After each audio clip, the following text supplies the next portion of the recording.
이처럼 학교 급식 관리가 허술하기 때문에 학부모들의 걱정은 클 수밖에 없습니다. 급식 공급업체 관리의 실태와 문제점을 경제산업부 이주창 기자와 좀 더 짚어보겠습니다. 이 기자, 우선 학교에 음식을 납품하는 업체 선정 방식부터 살펴보죠. 대부분 전자조달 시스템 입찰로 하고 있지 않습니까? 예, 그렇습니다. 전국 초중고 11,698개 학교 가운데 88%가 인터넷 학교 급식 조달 시스템 EAT를 이용해서 납품업체를 이제 선정하고 있습니다. 네. 농산유통공사가 2010년부터 납품업체의 선정 과정을 투명하게 하겠다는 취지로 이제 도입한 건데요. 문제는 위생 상태를 제대로 점검하지 못하고 유령업체 등 부정입찰에도 즉각적으로 대처하기 어렵다는 점입니다. 네, 위생 상태를 점검하는 것이 가장 중요한데 제대로 이루어지지 않고 있다는 얘기군요. 그런데 현장 조사가 4%밖에 이루어지지 않았다는 거 사실입니까? 예, 입찰에 참여하는 업체는 여름철에는 이제 2달마다, 겨울철에는 석 달에 한 번씩 사무실이나 창고, 운송 차량 등에 대해서 소독을 했다는 증명서를 제출해야 하는데 네. 업계에서는 이거를 허위로 소독 증명서를 발급할 수도 있다 이렇게 지적하고 있는 거죠.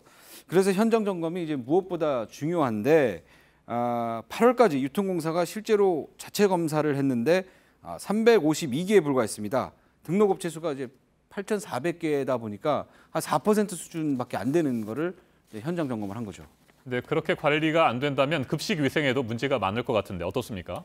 네, 지난달 일어난 일인데 경기도 의정부의 한 고등학교에서 급식으로 나온 칼치조림에서 기생충이 발견돼서 논란이 일었고요. 지난해 8월에는 서울 지역 고등학교 3곳에서 잇따라 식중독이 일어났는데 이 세 학교 모두 한 급식업체에서 납품을 받고 있었습니다.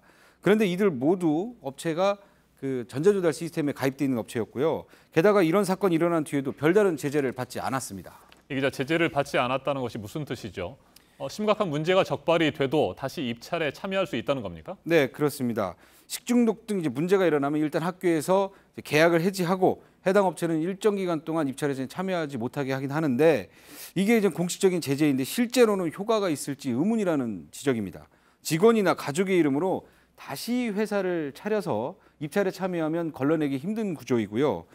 실제로 경북 구미 지역에서 이런 방식으로 2014년부터 13년부터 올해 5월까지 1,170차례에 걸쳐서 700억 원 상당의 입찰에 참여해가지고 중복으로 참여해서 130억 원 상당의 낙찰을 받은 업체가 경찰에 적발되기도 했습니다. 그러니까 문제가 적발되면 아예 새로운 회사를 차려서 다시 입찰에 참여한다는 얘기인데 네. 입찰 업체를 걸러내는 방식이 어떻게 이처럼 허술할 수 있을까 이런 생각이 듭니다. 다른 문제들도 많죠.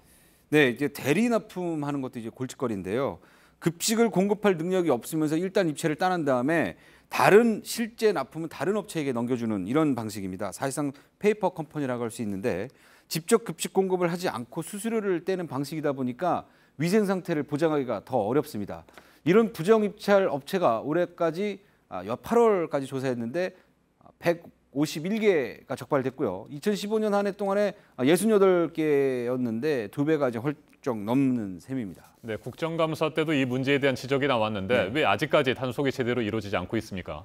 네, 농수산유통공사 측은 인력이 턱없이 부족하다. 우선 이렇게 지금 대답을 내놨습니다. 전국에 현장 점검 인력이 44명이다 보니까 등록업체 8,400개가 넘는 것을 커버하기 힘들다는 이런 지적이고요. 네.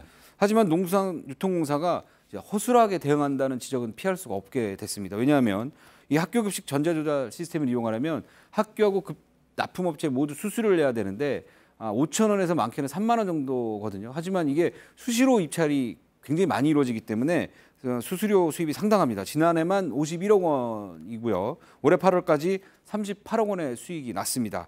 그러니까 이 수수료 수익으로 현장 점검 인력부터 확보해야 되는 게 아니냐 이런 게 전문가들의 지적입니다. 네, 학교 급식 관리의 문제점 이주창 기자와 자세히 살펴봤습니다. 이 기자 수고했습니다.